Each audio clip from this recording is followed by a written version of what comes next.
When we picture hunger, we picture absence. An empty fridge, an empty plate, a stomach begging for something, anything. But in America, hunger often wears a different face. A lunchbox packed with chips, cookies, and sugar water.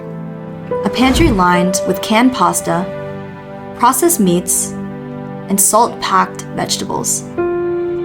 A budget stretched so tight, nutrition often falls off the list entirely. Because in this country, the question isn't always, is there food? It's what kind of food can you afford? And the answer too often looks like this. It was mainly processed food. It was mainly frozen food. I'll get a phone call and someone didn't eat and they're given the resource and they don't show up because they're scared to. It was, not a lot of meat. I mean, it was whatever meat they called in a frozen food thing. A lot of TV dinners and stuff like that. Chicken pot pies. It's not that people aren't eating. It's that they're eating what keeps them going, but keeps them sick. Yeah, the vegetables. On a whole, vegetables are so much more expensive today. And they're a necessary part of, our eating, what we need to survive. And they're getting outpriced, almost out of reach for people like myself. To get fresh vegetables, fresh fruit, instead of something that's frozen, or to also like meat. That's my big thing. I want meat, a chicken, to be able to roast a chicken and stuff like that. That's the good stuff to me. But when $10 has to cover dinner for the week, a frozen pot pie becomes a luxury that lasts. And fruit, well, that becomes a craving that you can't indulge.